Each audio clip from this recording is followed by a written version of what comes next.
Hello everyone, this is Daughter Darkness, and today I'm going to be sharing my opinion on Kingdom Hearts 3D Dream Drop Distance. From a lot of people, it seems like the Kingdom Hearts handhelds, as a whole, have come under quite a lot of criticism recently, and Dream Drop Distance kind of as much as any other, if not more. And yet, it's my favourite out of all the handhelds, and I feel generally very positively about it, so today I kind of want to explain why. Firstly, I just want to talk about handheld games generally. What makes a good handheld RPG? Well, it seems a lot of the criticism of the Kingdom Hearts handhelds, they're not as good as 1 and 2, which I do sort of agree with, but they're kind of compared to them on the same terms. But at the end of the day, handhelds are different from console games. Not just because of the limited hardware, they're intended to be played differently, they've got different aims. If it's like combat, Kingdom Hearts 1 and especially 2, a lot of it's about kind of finding the best strategy, trying out different attacks and moves, finding out which one works best for you. As a result, you can spend a lot of time on some of the harder bosses in the game doing this, changing up your strategy, trying again. But that's not really how handheld RPGs work. They're intended to be played in short bursts. So usually the answer to how to defeat a difficult boss is quite simply grind.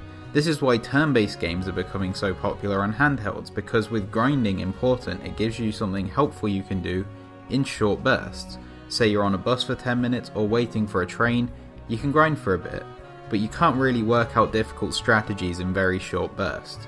Plus, when you're playing a handheld game, you're not really looking for a really intense kind of gameplay experience.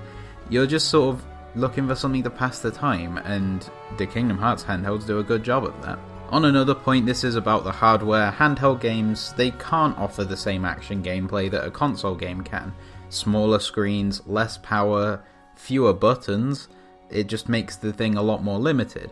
So what I really look for in a handheld game is something that kind of offers something different, something that I wouldn't really play on a console.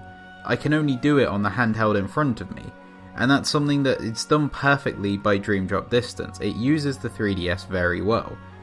A big part of Dream Drop Distance is the Dream Eaters, linking up with them to gain abilities and so forth.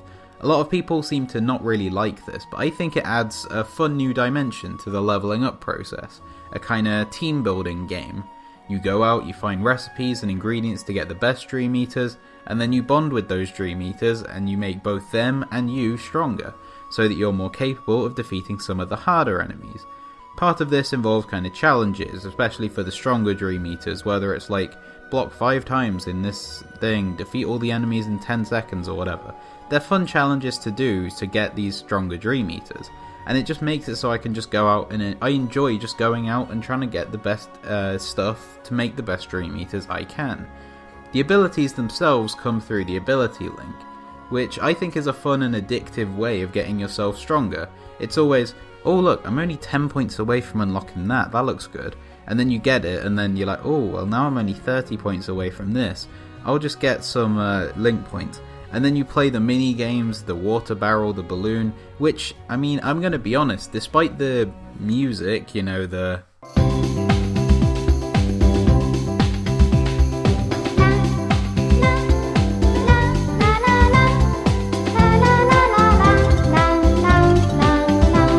they're actually quite fun to play. I used to just sort of find myself sitting there just playing this game, unlocking ability after ability, with the game muted, because it's a fun and rewarding leveling up system. You get the points and it gets you abilities. It's quite simple, it's very quick, and it's rewarding because you get the strongest abilities.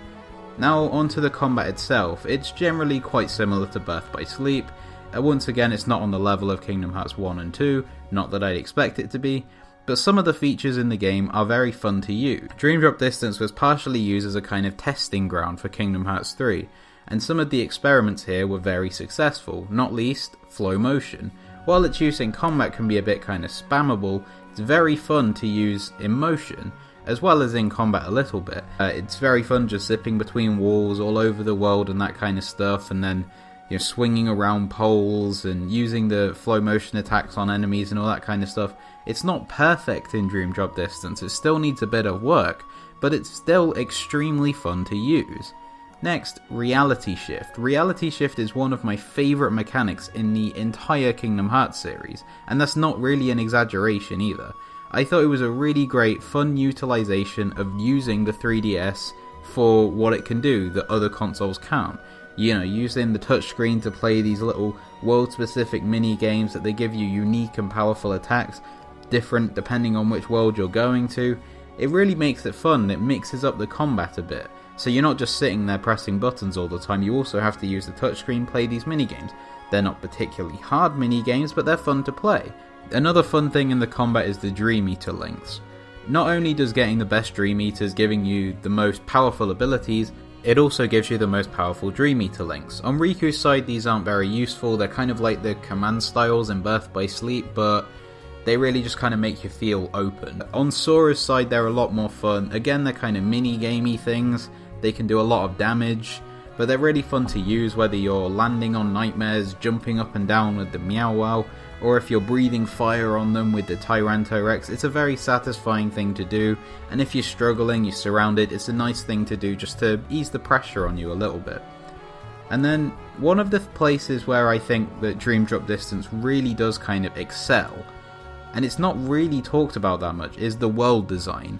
At least since Kingdom Hearts 1, I think Dream Drop Distance has the best world design in the series. Each of the worlds are kind of varied, relatively open, and they give you different things to do, different ways to go out and explore it. There's a lot to do whether you just go and follow the established path or you decide to go off in your own direction a little bit. I especially like the way that flow motion is integrated into the world design, whether it's just, lots of buildings you can flow motion between, like the mail room in Traverse Town where you can use the rails to get the right way and all the different rails take you to a different thing. And then the theme park rides in Prankster's Paradise are also very fun. Out of all the games, this is the one where I think it's the most fun just to go around the world and enjoy the world itself rather than just fighting Heartless in it and enjoying the music or whatever. You enjoy the world as a world. This is kind of underappreciated, I think. Hopefully with 2.8, putting the worlds in HD with better camera angles and all that kind of stuff, people will start to appreciate just how fun and well designed these worlds actually are. As a final thing, or final things in terms of gameplay, I really like both the dive and the drop systems that exist in Dream Drop Distance. I think the dive missions are probably the most fun way there has been to get to other worlds. It's more fun than the Gummy Ship, it's certainly more fun than that Keyblade Glider mission you have in Birth by Sleep. It's fun just to control Sora or Riku, and you control them yourselves and you have to complete a challenge, and how fast you get through it depends on how good you are. And the drop system, while it does undoubtedly have a problem, that is dropping you during bosses and then making you restart the boss, I do think it's a lot better than the clunky, messy way the stories were put together in Birth by Sleep, where you kind of play a third of a game 3 times rather than playing one game. I think it offered a good way of getting through both Sora and Riku's stories without it feeling too clunky. Next, the story. This is another part of the game that seems to be quite criticised. One thing I've seen, and I don't understand this at all, is people who say that Dream Drop Distance did not do a good job bridging Kingdom Hearts 2 and 3, which I think is rather odd considering the same people think that Chain of Memories did a good job bridging Kingdom Hearts 1 and 2. I'm not saying it didn't, they both did. They essentially achieved the same things. They established Sora's position at the start of the next game, whether that's asleep in a pod, or he's gone back to the realm of sleep to do more training. They give Riku his time to shine, that he doesn't get in the main games. He gets his own little story, with his side story usually involving Ansem, where he can go through his arc about his darkness. And then they establish the next enemy, while leaving a lot left untold, whether that's the organization in Chain of Memories, or the new organization in Dream Drop Distance. Like with Chain of Memories, I think Dream Drop Distance gives us the perfect amount to leave us both excited for Kingdom Hearts 3, but also leaving us a lot to want to know about, a lot left to learn. People complain a lot's left unanswered, but that's kind of what the point of Kingdom Hearts 3 is. From a story point, Kingdom Hearts 3 would be pointless if we already had all of our questions answered already. Next, the story itself, the specific story. One of the highlights of it is Riku's story, I think. Seeing how far he's come. At the start of the game, he's still kind of doubting himself, but it becomes clear through his actions and the actions of other people around him, he's so much stronger now than he was in Chain of Memories. He's now been fully able to embrace and accept the darkness, but he can still fight against those who try to put forward only darkness. And eventually he takes on the role of the hero to save Sora.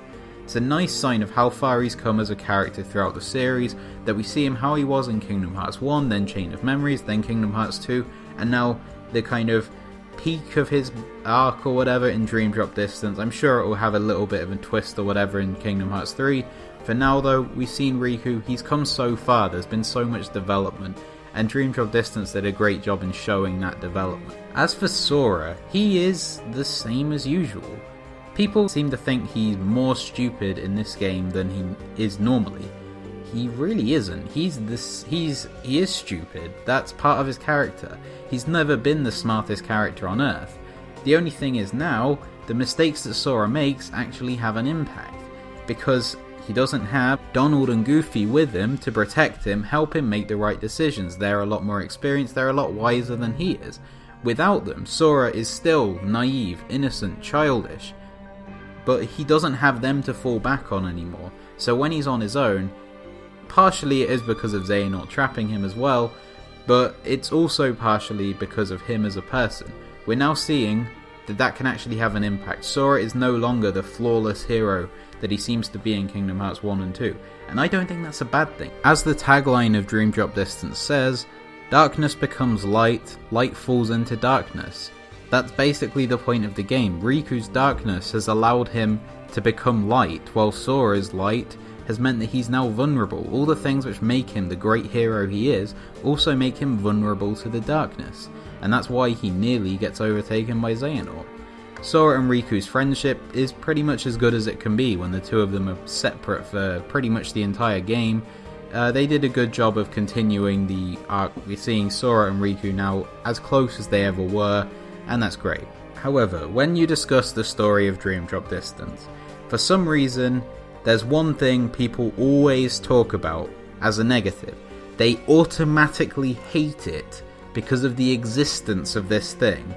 2 words, time travel. This is kind of odd to me because time travel isn't even that central to the story. It's essentially just there as a means to an end.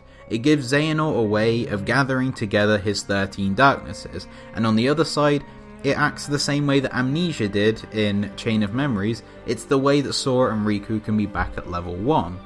Time travel, I think it's been done pretty much perfectly. They can use it as this means to an end. They can use it as a way to have Ansem and Xemnas and young Xehanort and all those guys in Kingdom Hearts 3 for the final clash. But it takes out the whole thing. Well, you see a lot of people like, oh, now there's time travel, why don't they just go kill Xehanort as a baby? And all that kind of crap. Well, they can't do that because that's the whole point. Just listen to young Xehanort. Time travel in Kingdom Hearts is really not that difficult to understand. You give up your body, you go to your old body, and then you can bring that body forward, but you can't change the past. That's pretty much it. I didn't really explain it great. Young Xehanort explains it fine though. It's been purposely made so it's very limited. It's just a means to an end. The story of Dream Drop Distance is not a time travel story. It's a background to the story, a way of getting all these Xehanorts back, but that is not the actual centre of the story. Plus it does allow you to have those cool little things, connecting it to Kingdom Hearts 1, like the robed Ansem being the key to all this, and the sleeping worlds, all that kind of stuff, the kind of nice side of fan service. All those little things which just make you think, oh yeah, I remember that in Kingdom Hearts 1. It's nice to see that's relevant. So all in all, I have quite a lot of reasons why I love Dream Drop Distance so much. There's also a kind of subjective thing I can't quite place my finger on. It's hard to describe. It has a kind of charm. With the way it's designed and everything like that, it's the same kind of charm that Kingdom Hearts 1 has. A lot of the reasons why I like it so much are quite similar to why I like Kingdom Hearts 1 so much. The thing is, people seem to look too narrowly. They judge the entire game based on its combat, which is great when you're Kingdom Hearts 2, but for handheld games they need to be judged on other parameters, and in almost all of those other things, Dream Drop Distance excels. But that's just my opinion, yours might be very different. feel free to share it in the comment section below the video. And while you're down there, please like this video if you did, and if you liked it then check out my other videos and subscribe to this channel. And as always, thank you for watching.